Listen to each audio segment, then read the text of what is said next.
Hello, randomized tubers, and welcome back to Let's Play Get Nuked with me, BlueAnkylo. So, last episode I explained more about Final Fantasy 1 NES and the Randomizer and all that. We're not going to spend too much time talking about it this episode, other than just catching up on stuff as we move along. The recap is, last episode we absolutely destroyed, we got no running ability here today. I should have just used Nuke. I've got no luck. What was I saying? Last episode, we slaughtered Garland and did the first boss dungeon sort of quest. But unfortunately, we did not get the items we needed. We got a lute and a rod, neither of which let us exit this area. And we went to the dwarf cave, but they didn't give us anything either. So unless I missed something, which is possible, maybe we'll go back to the dwarf cave and try talking to a couple more people if I have to. But this is like my first suggestion, is maybe we'll get lucky in the Chaos Shrine, and I meant to loot these chests anyway, so... What do we get? A canoe! There we go. Perfect. That's all we needed. Total random chance. It's random generator. So usually you would not get the canoe until after you've defeated the Lich, which is about a quarter of the way through the game. So the fact that we've got it already is... I mean, it's definitely out of order. This is all about sequence breaking and having some fun. While we're here, though, I am going to check all the possible loot. That's good luck. So we got a really nice piece of armor. It's possible the red mage can equip that? No. So the fighter is going to have ridiculously good defense right off the bat. It doesn't really make much difference. Getting overpowered armor early in the game is nice, but it's not going to change too much. It's the spells specifically that are broken. So you may have noticed that it was a different doors that were locked in here. Usually the top two doors are locked by the Mystic Key.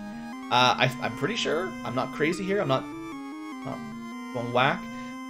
But yeah, today the western doors were unlocked from the get-go, and the eastern doors will have to come back to at a later date. And you know, just in case you're wondering, I'll just zip through a couple battles here. We're already sort of over-leveled for these enemies. This is where we fought Garland and rescued the princess. The bats don't do anything. There's a dark orb up there. It's a plot point for later on, in case you've never played Final Fantasy 1. Don't forget that area. We'll need to go back. Alright, and seeing as we can just nuke everything, there's no point really messing around. Unfortunately, or fortunately, depending on how you look at it, nuke totally changes the early game. Let's just say the entire game, honestly. This is why I brought a red mage, just on the chance that a low-level spell would end up overpoweredly broken. So anyway, now that we've got the canoe, I tried to go sort of counterclockwise around the continent once, but I was unable. I should have known I needed the canoe, but brain didn't catch it. So now we can go through those kinds of areas. You know how it is. I don't really want to fight roos. I didn't even notice that. I thought they were wolves. What's going on? As much as I like the ending theme, it doesn't fit with this point in the game. I need some weapons for other party members. Like, the fighter is doing fine damage. There's nothing wrong there, but it's kind of annoying when everyone else is basically just punching enemies. This would be maybe a selling point for bringing the black belt. I think he's boring, but in a game where you might not have access to any good weapons for a while, being reliably good at punching stuff with your bare hands, it's actually not a bad idea. Alright, I still gotta keep killing stuff. You'll find that most of the time I'll just end up going to fast forward to kill stuff, just so that we keep getting experience and gold, and it'll save grinding. As long as I do that regularly, we probably won't never need to go specifically grinding, but it will sort of increase the time it takes to get from one place to the other. It goes quicker if you just run from battles, but then you don't get the experience. This is a cool guy that just wants you to bring him a crown. He's king of the elves or something, I don't know. Probably nothing serious. Anyway, now that we've got the canoe, there's actually quite a few places we could go, although it's a bit of a walk. To the left is the Marsh cave, which is the next big dungeon, and we'll get there eventually. But first, we want to go to all the towns and see what kind of cool stuff they sell, and nuke all the woodland critters. So this is Elfland. This is usually your third town, of course. And for us, it's our second town. And what do we get? Basically nothing. I'll buy an iron hammer for the white mage, but otherwise, that's pretty garbage. I wonder... I'm not even sure. Like, weapons like the giant sword, I never use, so I don't actually know if the red mage could even equip it. I guess I'll buy one. It's sort of a waste of money, but I'll test it out. Can he equip it? He can! Alright! Congratulations! So, weapons that I normally never would use, I'm not familiar with their statistics very well. Let's just have a quick look, just so I can sort of learn. So, 721. So that's 21 attack, 21 damage, and 20 hit percent. That's actually really good. That's almost on par with the giant, with the silver axe, I betcha. So 38, 41 if we switch. 38, 51. 34, 51. Actually, that's not bad. Okay, the giant sword is better than I expected. I'm still gonna go with the silver axe. 38 damage and 2 hits per round is better than 34 damage and still 2 hits per round. But that's actually an upgrade. I wouldn't have thought. Well, it could have been an upgrade. And it definitely gets the red mage into double attack territory, which is, that's, never mind, that's good. So you're probably excited to see the magic. I know I am, but let's check out the armor first. Ice armor, pretty good. I'm not going to spend all of our money on that just yet, but it's good stuff. Because my mages have basically no armor at all, I'm going to buy them a slightly overpriced cap. Or, no, they're usually 100. Yeah, they're usually 100, so they're slightly underpriced. And I like the fact that the guy is basically giving away wooden shields.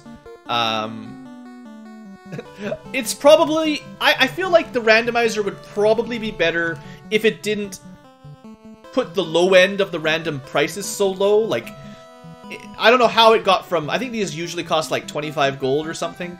I don't know how you got from 25 to 2. Like, that's kind of ridiculous. They're just giving these things away. I don't think the red mage can equip them, but, you know, I'm just testing it out because it's different today. Basically, if you're not a fighter, you can't equip anything that sounds like a normal weapon. Alright, item shop can be interesting sometimes. It's not interesting today. Alright.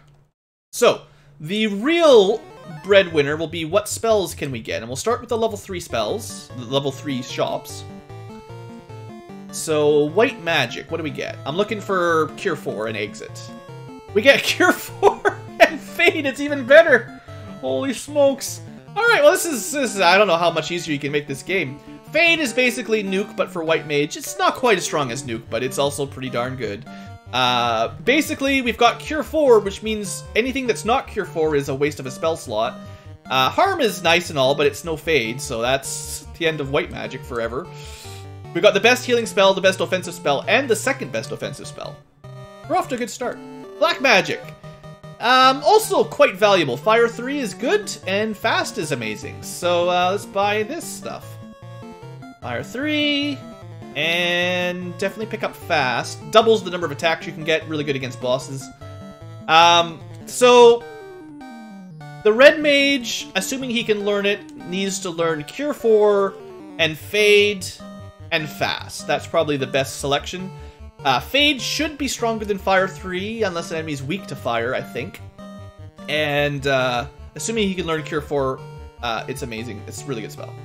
Full HP, no matter how much how bad you are. And Fade. Oh, okay, so the red mage can't learn Fade. It's it must be in the heal slot. Red mages usually can't learn the heal spells. They're just multi-target cure. So it's in that spell slot. So unfortunately, he's gonna have to go with Cure 4, Fire 3, and Fast at level 3. That's, you know, unfortunately, he gets a terrible magic selection with all that. It's almost trash. We might as well, while we're here, check out the level 4 spells. What's left? Basically nothing. Sleep 2, worthless. Confuse, mostly worthless. Lock 2, supposedly fixed, but still worthless. Saber makes the spellcaster do more magic or physical damage on attacks. Basically all worthless as far as I'm concerned.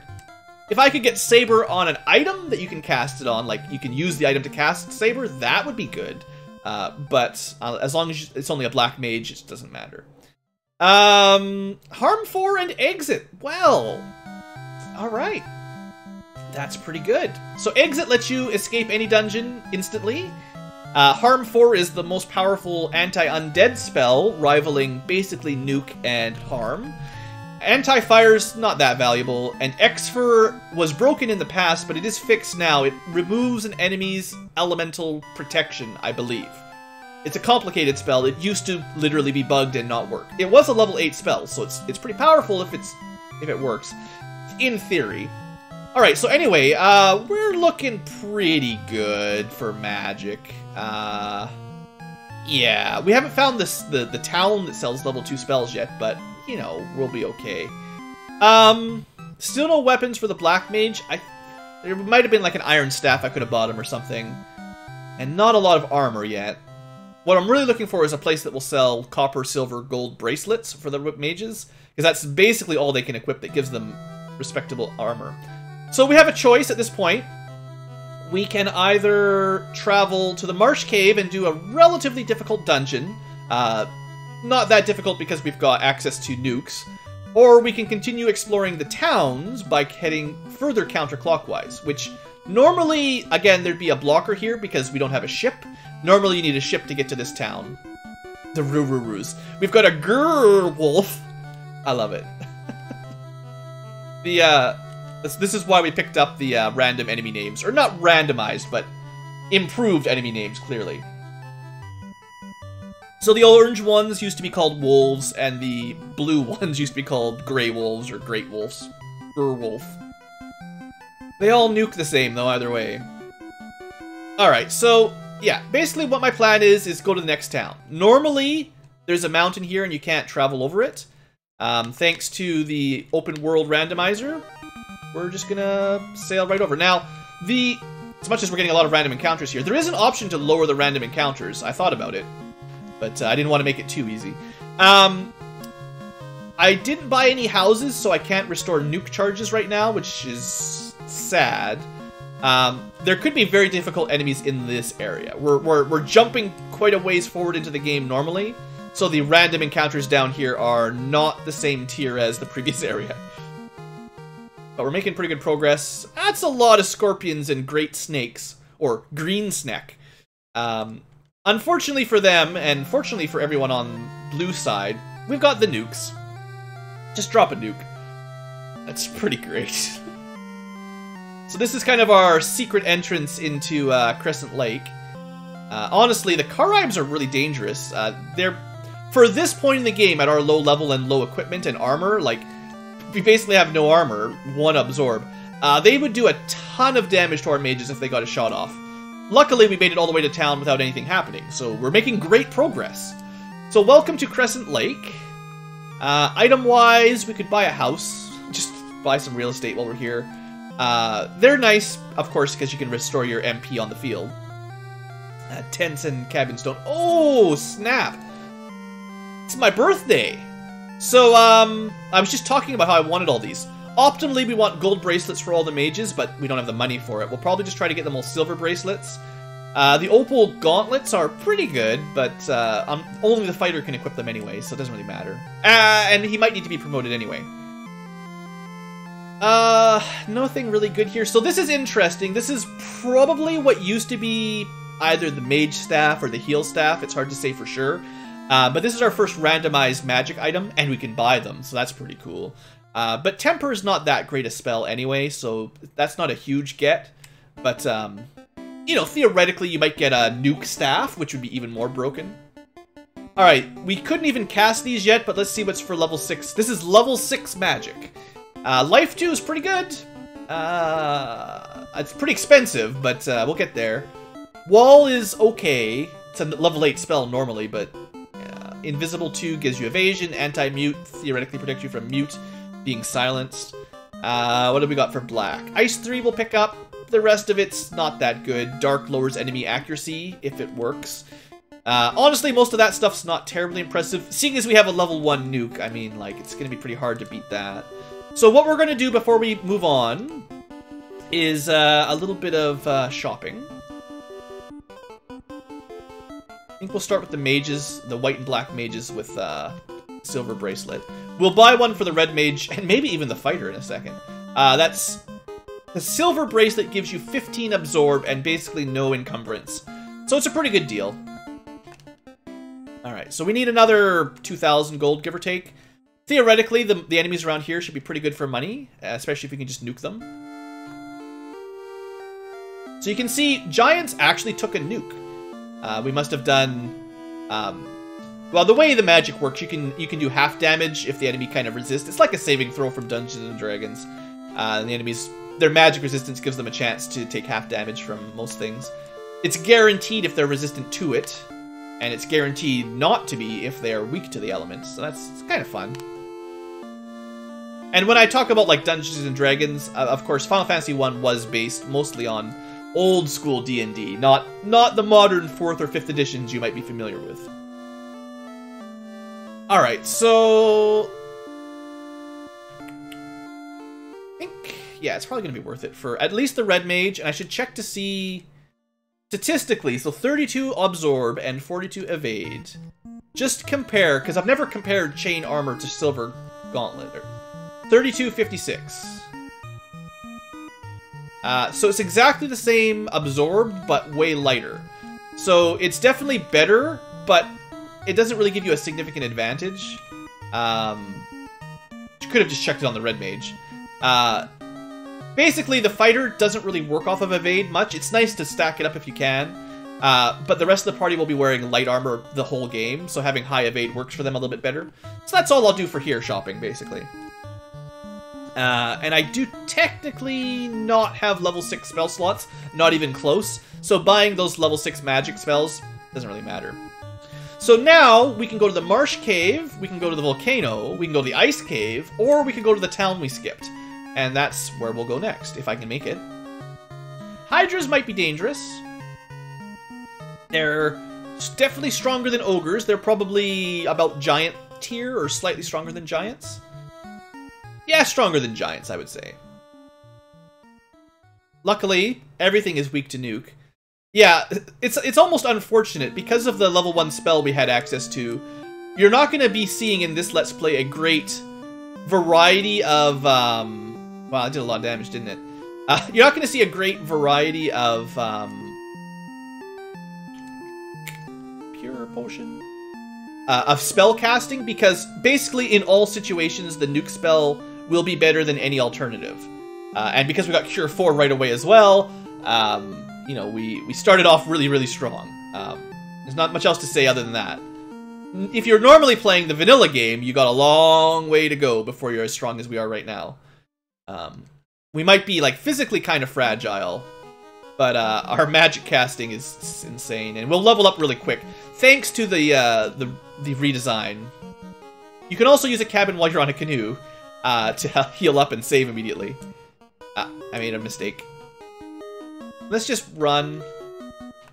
Or paddle, I guess. That's my feature request. They can change run to wait for unescapable battles. Why can't we change run to paddle for when you're in a canoe? Because how do you run away when you're in a canoe, right? And if you're on a ship, it should be, I don't know, ahoy? So this is another area that normally didn't connect up. Or sort of did. I guess if you had the canoe, you could...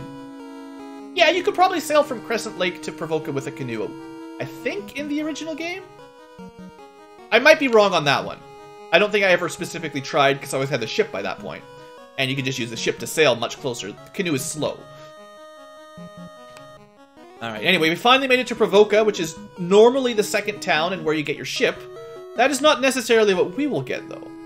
So that's basically a key quest item here. There's a key item, or whatever you want to call it, one of the main story NPC items is right here, except the pirates attack. Now, this can be a difficult fight early on in the game. Unfortunately for them, well, they've probably got about 8 HP? 8? Maybe 10? And we need about 300 damage a hit. I think the official range on Nuke is 200 to 400. So yeah, we're pretty good. Alright, we win! And we get an... So we didn't really get a quest item, but we got an amazing piece of armor. Kind of makes me feel a little bit bad about buying the silver bracelet, but the opal bracelet is the best equipment for mages in the entire game. And we'll probably only get the one. So our white mage is now armored better than the fighter. And I'm going to leave it on the white mage forever because the idea is to not let your healer die. Alright, items. Nothing here. Boring.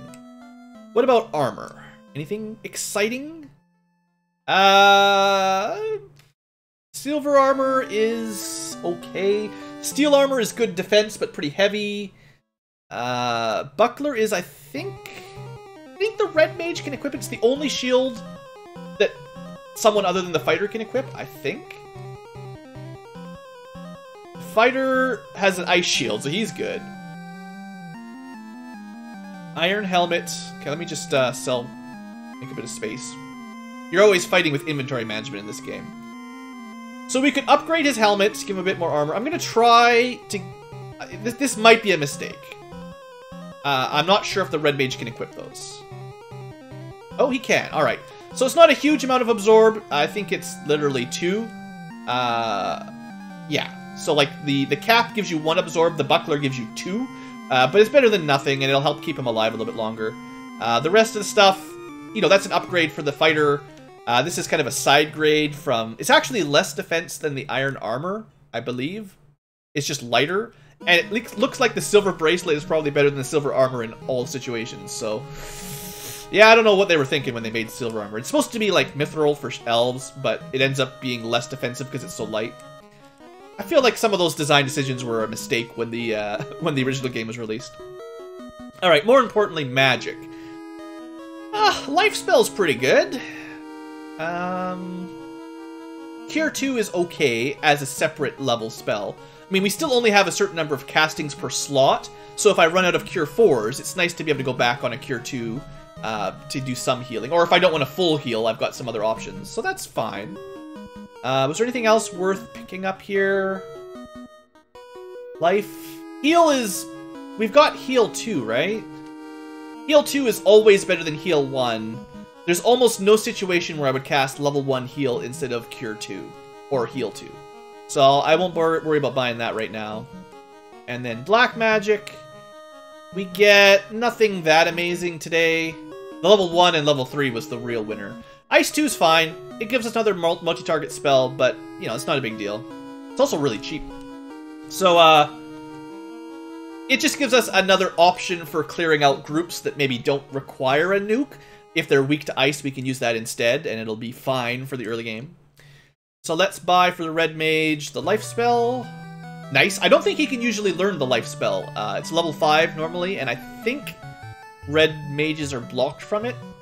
I think? I'm not 100%.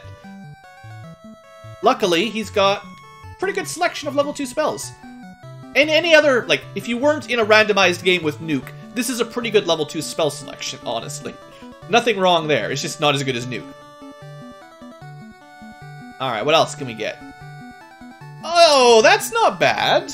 It's not that powerful a magic spell, but we can basically have infinite fire 2s for free if we have the money for it. Well, free in terms of MP. It's very expensive in gold. Interesting. Unfortunately, no real weapons. Did I forget to check the weapon shop at Crescent Lake? I think I looked and there just was nothing, right? Alright, well, we're 22 minutes in. What else are we going to do today? I think the next stop is Matoya's cave, because there's a couple treasure chests that are really easy to pick up and might have something worth picking. And then after that, we probably go to the Marsh cave, because that's the next easiest dungeon. I'll be trying to do the levels mostly in order, even though technically we could go for the ice cave or the volcano right now. But I'll save that for their turn in the order, basically. But yeah, we should be, especially with Nuke, but even without Nuke, we're already pretty over-leveled for this area. If you can survive the trip through Crescent Lake, this area of the game is nothing to sneeze at. Well, no, sneeze at. It is something to sneeze at. That's, you know what I mean? So these chests, what do we got? Boring, boring, pretty boring. I don't think the Great Axe is going to be greater than the Silver Axe. 40, 50... no, it's definitely worse than the Silver Axe. Alright, so that's one of those random weapons I never use for a good reason. Alright, so Matoya can't see without her crystal. It may be a while before we find one of those. And oddly enough, even from this side, we can't actually head back to, what am I trying to say? From here, we can't get back to Corneria, the very first town. So, until we get that bridge made, I'll go show you, just because, why not? Although, we'll do it in a little bit fast-forwarded mode here. Kill those mad ponies. So yeah, even from this angle, still no bridge, but now you know where we are. Corneria's right there. You know what? This is a group where the nuke is overkill. You should probably use Ice 2 in this situation, but I'm being lazy. It's good to see the Red Wizard or the Red Mage doing some damage, but he's still not a reliable melee damage dealer, so that's not too bad. You know what? One thing I'll do while I'm up here, I love to show it off, even if it's not particularly important in this randomized run, but I always have to show off the Power Peninsula. It's, I mean, I'm assuming it's in the Randomizer. I'm actually not 100%. But it was just sort of an oversight / exploit on the original, well, not an exploit, but just an oversight in the encounter mapping for the original game on the overworld. I'm sure anyone that's familiar with this series, and it's probably almost everyone that's watching along, knows what I'm talking about. But I'll show it off here anyway. Teasing me with that ship music. Alright, so we're going to save before we walk into here, just in case. But these top, I think it's the top 4 squares, yeah. They've got much more dangerous enemies than what you'd normally run into.